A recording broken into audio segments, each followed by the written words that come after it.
Talk about rolling out the welcome mat. My good buddy Victor called me up and asked me to stop by. Who knows what he's thinking?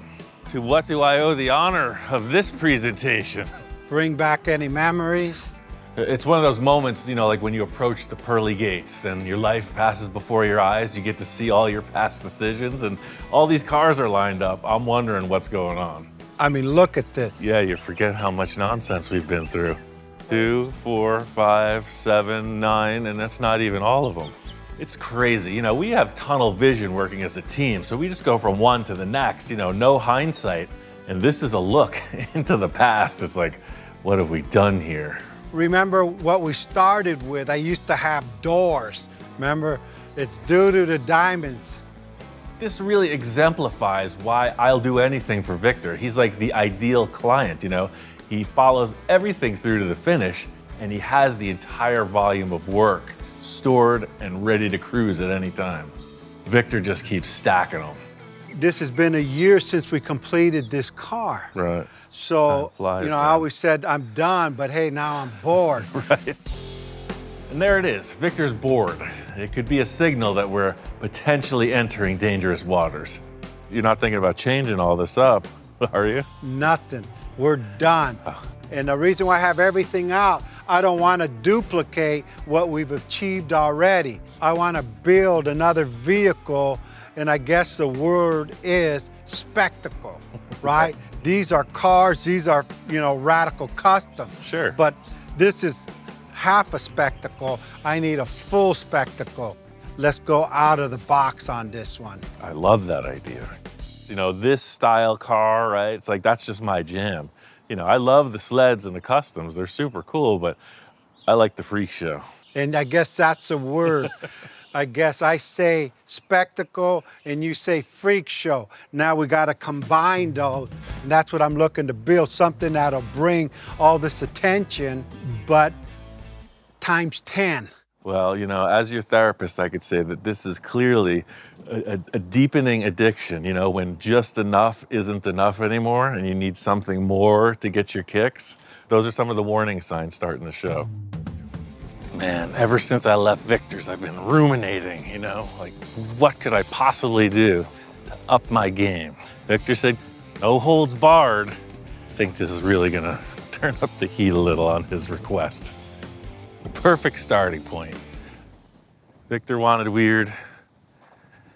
Welcome to the boat show. I gotta say, you know, my own guilty pleasure. This is a true bucket list potential accomplishment for me, and that's why I never got rid of this thing. I know what everybody's thinking. It's not gonna be a boat. It just happens to be an optimal fiberglass shape. It's very streamlined. I love the nose. I love the dashboard. Look at that steering wheel. Look at the gauges. This thing's awesome. It just speaks to me, right? I got a weird thing, I guess, for like history. I look at it and I picture it like in its heyday, like cruising the lake, super flaky paint on it, you know, just a good time machine. Even Victor, with his expanded consciousness, doesn't know what I'm thinking about. And I don't know if I could pull this off. He might just go for it. I'm gonna bring this back to the shop and get to work. This is one of those ideas that might need a little explaining. Even for the most envisionary of envisioners, this concept could be a potentially hard sell. You're like, oh, it's a boat. And I'm saying, no, it's not a boat, but it's a boat, but it's not. See what I did there? Needs a little more explaining. So here's where the story gets interesting. It's not gonna be in the water. It's gonna be driving across the desert in a most peculiar way. Hence all the parts I've gathered thusly. I got a junk engine, I got a junk transmission. That's just for the mock-up. The real gems are right here, look at these. Mickey Thompson Sportsman tires. Just imagine some of these guys putting the power to the ground. So, you know, setting the tire outside like that, you know, it looks like, well, anybody could do that. It looks like the boat's on a trailer, right? I don't want that. That's where this rear axle comes in. It's out of a tailor-done utility cart, kind of like an industrial strength golf cart. Look how narrow it is. These things come with a Ford 9-inch that's narrowed. That's dragster stuff right there. I just set the tire in place there, but that's not what I want to see. See, with this narrowed rear axle, And all of a sudden, this fits in here. So the side of the boat looks like it's supposed to. So what I'm trying to do is not make this like a car that's wearing a boat. It's like the boat is actually designed to drive. Like a speedboat, like a drag boat on a dry lake bed. I got this frame from Speedway. It's a T-bucket chassis. It's all set up for the rear springs. The front axle mount is there. I'm gonna have to modify it for sure, but this is a brand new unit. That'll be perfect. I'm all bristling with enthusiasm, but I may be getting ahead of myself. If I can't just show this stuff to Victor. As much as I'm working on my concept, I'm also working on my sales pitch. These two things go hand in hand for the success of this project. Look, Victor, this is what you get. Like, you're driving around like this, like a boss. Captain's hat on, aviator sunglasses, big V8 engine behind you, pulsing away, glitter flying off of you. The boat will be glistening, mustache is perfect, and you're just like cruising down the lane. Now, looking at this whole mock-up, I could see we're missing one critical element. You know, there's no front tires. And it would be simple to just throw in a Camaro front clip or some aftermarket thing, but you know, I need something that says race day on the lake. I think I might just know where to find something that fits the bill. What's up, Ian? Man, you have an ever-evolving inventory. And you got cooler stuff every time I come out here. That's what it's all about, isn't it? I met Tom at the Pomona swap meet years ago, and we've been friends ever since. Tom is a longtime hot rodder. Now in his retirement, he's, you know, a hobby builder, but he's also a consummate collector of all things cool. When I got that Jeep body from you, I was walking through your scrap tubing section, and I saw this thing. This is like the real deal, man. It's a slingshot dragster front end, if you look. I can tell. I'm building this crazy contraption, and I need these spoke wheels, man. This Oh, thing wow, is that's too cool. What are you gonna build? A drag boat. See, this is what I'm talking about. I need to have this whole concept laid out, well represented to really make that sales pitch count. It's like a drag boat, right? Yeah. But it's a drag boat with tires. Yeah. So it's like a dragster It's not in the water, though, without right? the water. It's a Yeah, drag so- boat without the water. Desert drag boat. I like it when you go crazy with stuff. That's why I needed these parts, because it's like the same era, right? So if you're gonna build like a vintage drag boat, you need the parts to fit the bill. Man, I'd love to see you do something with this. Oh, I got something. If you want it, it's yours. I appreciate it, man. I think I have all the pieces to commence construction on my greatest sales pitch to date. I'll meet you back at the boat club. Making some progress on this boat. Just cut out a whole bunch of stuff. I just kind of want to come up with a wheelbase measurement. These two big tires are gonna set in there, and man, it's gonna be tight. You know, I wanna sit ahead of the engine, and I want these big tires back here. Unfortunately, and fortunately for me, there's no blueprint for this kind of thing. It's all about envisioning and an old school mock-up to see how it's all gonna come together. First on the list is to narrow the frame 4 inches so that it'll fit up with the rear end. I know I want to cut the chassis off here, put a cross member, and lay it back out. Number one benefit of starting with a prefabricated chassis is, you know it's square, you know it's strong, you know it's proven. No guesswork in that. 25, remember that, 25 inches. This is the part where it starts to get really loose. Metal turns to spaghetti. That one goes there. What was that number I told you to remember? It's only a natural evolution in my mock-ups. You know, I was starting with cardboard boxes and masking tape, right? Now I'm taking brand new car chassis and hacking them up. So you may be thinking, wow, that's quite a fine mess you've created there. But I thought this through. So let's put it back together, shall we? One thing I know is a pile of cardboard boxes and some masking tape is not gonna sell this concept. I gotta go right into it. Look at that, it's a mini chassis. Create sort of a working model of it. I'm doing this for both the look and the function. Now that that's set up, these can go inside here. The end result is you have rear suspension. The next step is to set up the front end and figure out how to incorporate that dragster look. This critical measurement I've laid out both in marker and in chalk is a trade secret. I'll put a pin in the table right there, just like the golden spike on the transcontinental railroad. It's that important. In thinking about the front end design of this, the dragster look was appropriate. It's a boat, right? It doesn't have like a big heavy front end on it, so the spoke wheels and the lightness of that style chassis, I think it fits just right. It's like ring toss. Look at that. That's your spring perch right there. You didn't know where I was going. You were thinking mini chassis. What's going on here? The boat's that big, but the chassis is actually this long. For my next trick, I shall fuse some round tube for the front of this chassis. The design here is built for speed. So with this arrangement of tubes, it's really gonna give a sleek, low-profile design with a lot of strength.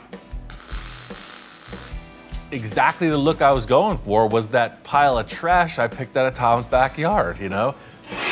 Revisiting that slingshot vintage dragster look. Really long wheelbase, super light front end. That's what I'm looking at. How do you feel about it? In a world of top fuel dragsters, this stands alone. It's the most ridiculous concept ever put forth. Next step, victory.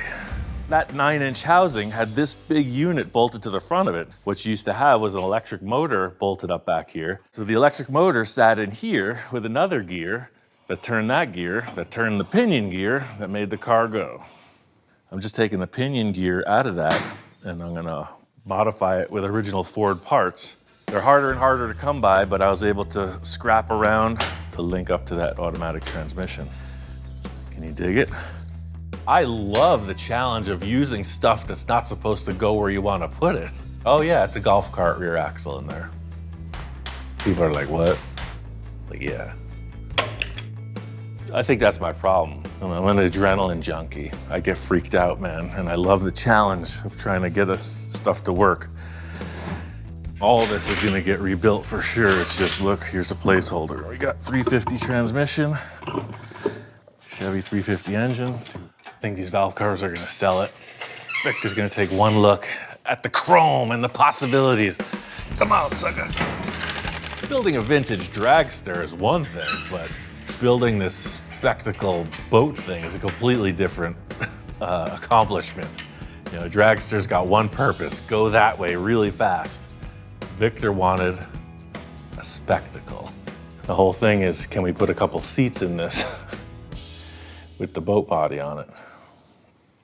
Down the rabbit hole we go. She's listing, Captain. She's going hard to broadside. Now to port. Now to port, Captain.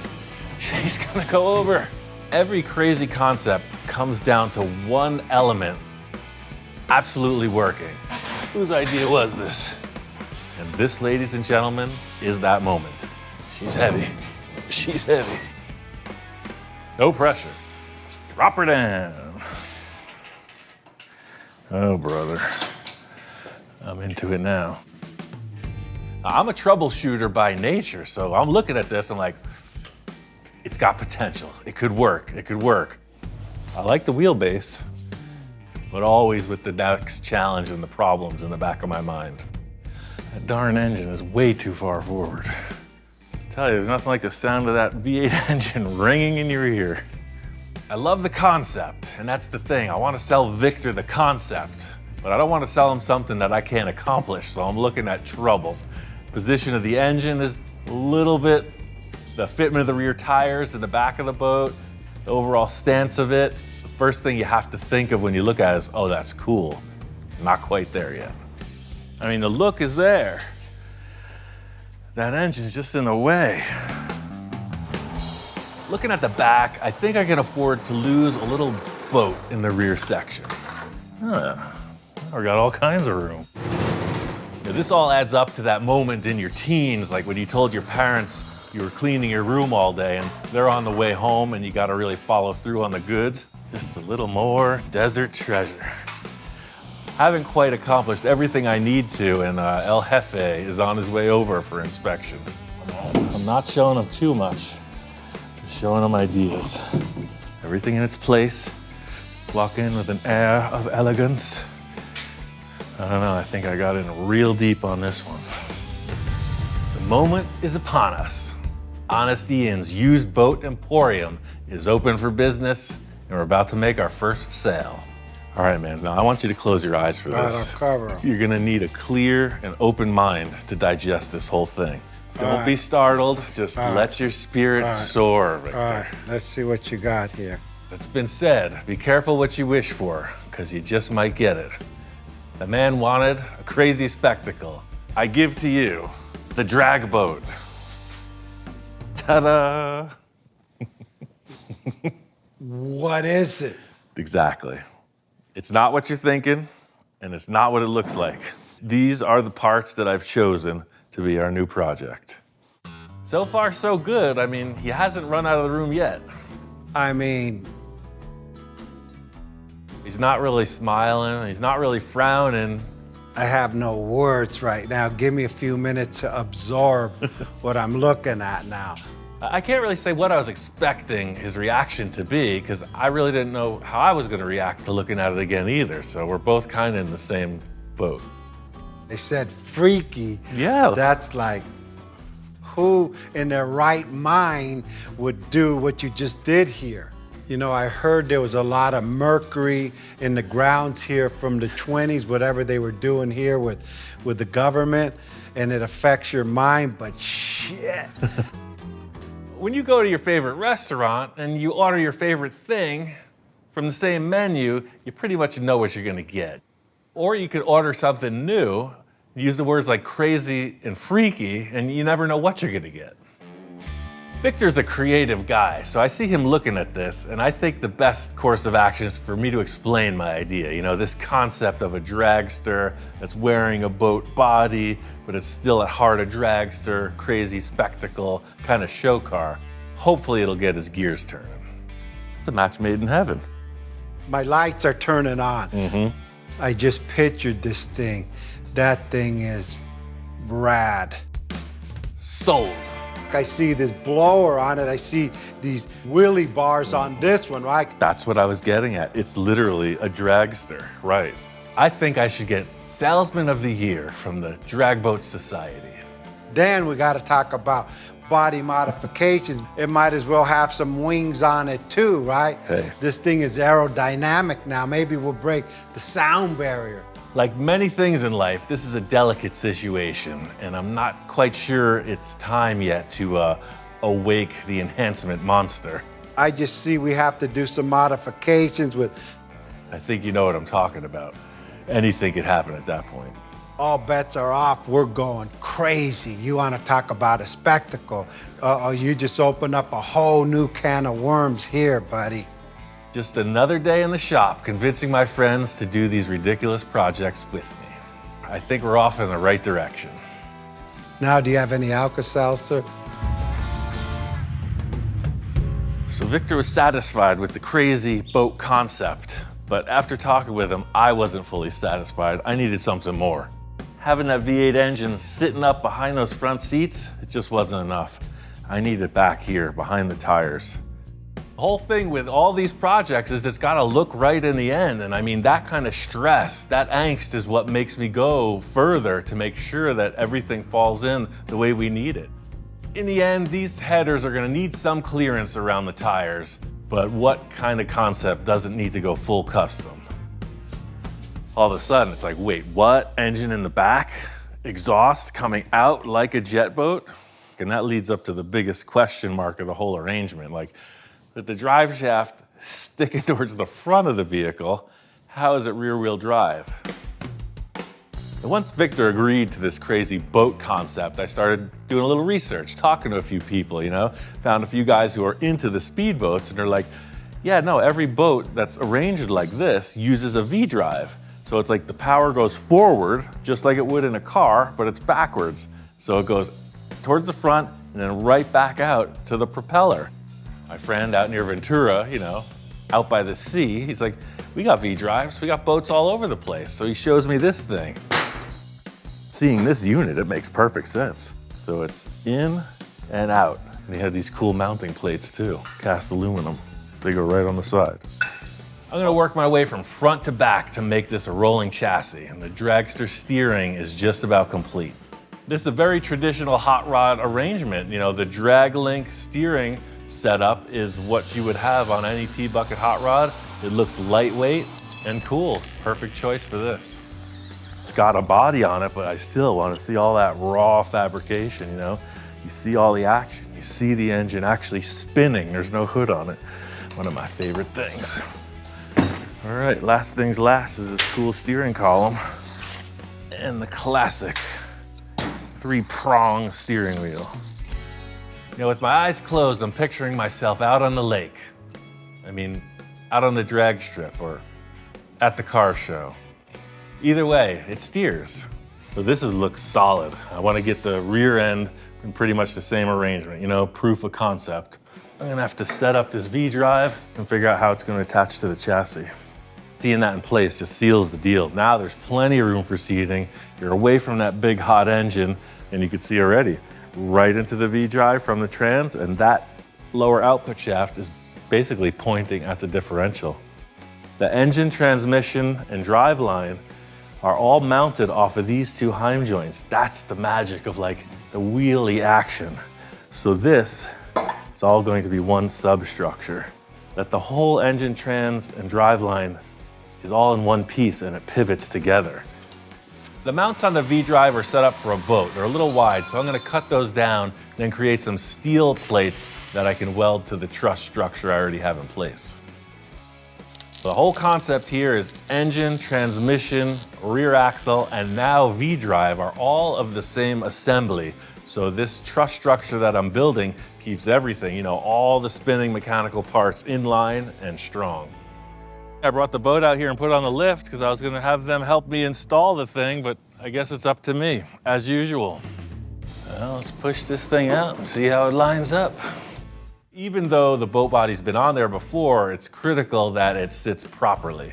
Otherwise, the whole presentation will be off. My master plan will be foiled. Hey, look who it is. Fairweather friend. You're just in time for the boat. Check it out. Yeah, my plan with this whole setup was see how I cut the hull. It's gonna sit right on the front spring perch. Pretty much like that. So that's level, right? But I was thinking I want it more aggressive, like a speedboat. So I'm gonna go lower in the back. That really sets the look. It looks like it's on plane, right? It's taking off. Really showing off the engine. You know, the tires are up above and then these big exhaust pipes just coming out. I'm gonna put these rear mounts in and roll it out from this lift and take a look at it. This is what it all adds up to, you know? First impressions. I'm looking at this thing like it's the first time. It looks fast. That's what I was going for. It's definitely weird. Stance, when you look at it, it's gotta have some kind of attitude. For me, a lot of times it's like nose down, right? For whatever reason, that looks a little more aggressive. Not this one. A boat does the exact opposite. It looks like it's ready to hop in the lake and go cruising. It's gonna make a real statement at the local boat ramp. See, now you really see how the suspension works. The body, the whole boat is suspended on springs. The engine is locked down to the rear tires. Now that I see everything working as it should visually, I'll get some body mounts in order and prepare for a 3-hour tour of Ian's Island. So this worked out really good. This 1-inch tube will come off of the frame and just grab the boat with a metal plate and some bolts. So I'll do the same thing up here, right where the bottom of the seat's gonna mount. The big challenge next is the seating and the steering. I want a nice cushy seat and some real solid feeling steering. I wouldn't say it's ready to set sail quite yet, but it's definitely on a roll. Victor's really been going the extra mile in the last few projects with the upholstery, so what I'm doing is just setting up a good groundwork for him to do his magic. So I'm just gonna slice through these tubes so I can take the seat out, then I'll be able to finish it on the bench where it's flat. Whose crazy idea was this? To build a seat that you can't take out of the vehicle. First, I was thinking that the whole corner of the seat would wrap around like this far, but I realized you don't need that much seat. So I'm gonna take the tube, bend it, attach here, and then just curve right into that. I had 3 S's. I gotta say, the sitting's looking the best out of the 3. I'm giving Victor the whole project in this rough, unfinished form, and it's up to him. Like, what kind of upholstery, what kind of paint? Who knows? Maybe he's got enhancements. It's a pretty wild concept. I'm super interested to see what he's thinking. A few loose ends to wrap up in this project, and it's ready for the master enhancer. Ready or not, here we come. In an effort to continue my salesmanship, I need to set this car up to really make an impression on Victor. I think he needs to see it in motion. Ahoy! Nice day for a cruise. It doesn't move on its own, but it does stop and steer, and that's all I need for this presentation. Welcome to the cartoon world, sir. That's about as spectacle-y as I could make it. Everything's in place, the mounts are there, the body's this floating, springy design. You have motion in the ocean. It's like you're on a boat. It's basically a fully functioning rolling chassis ready to drop in a running engine and transmission. I said crazy spectacle, and I got what I asked for. I should watch my mouth next time. The fab is done. This is a piece of art now. Now I'm afraid to cover anything up. The thing already says I'm crazy, I'm nuts, look at me. I don't want to have them put me in an asylum right off the bat. I could just literally do the interior and paint it, and it's done. But then I haven't done my part, and it's not fair to you. That's right, it's not fair to me unless you get all the details filled in. Like all the rest of our projects, I'm sure this will be a back and forth process, but I think I'm gonna hightail it out of here before Victor starts getting a little too deep. We all know how this could go. I'm really looking forward to seeing what your vision is for it, right? And then ultimately, the test drive. No holds barred, do what you do. Victor's process is typically not fast and usually requires a lot of revisions. So after I left, I was surprised to get an SOS from him the very next day. Jumping Jehoshaphat. I had visions, I couldn't sleep. Well, I gotta say, that escalated quickly. Victor looks a little frantic. I see inspiration in his eyes. He's a man in motion. He's got a good concept. I work the same way, so I'm just like being supportive. You know, I see what his potential is here that's just developing. I was pretty surprised to come back the next day. I mean, seriously, 16 hours later, and he's got these 2 fins and taillights mocked up on this thing, as well as some kind of weird headgear arrangement. I mean, look at this. That's you, man. That enhances your forehead. All jokes aside, this project's on a new path, and I'm up for the ride.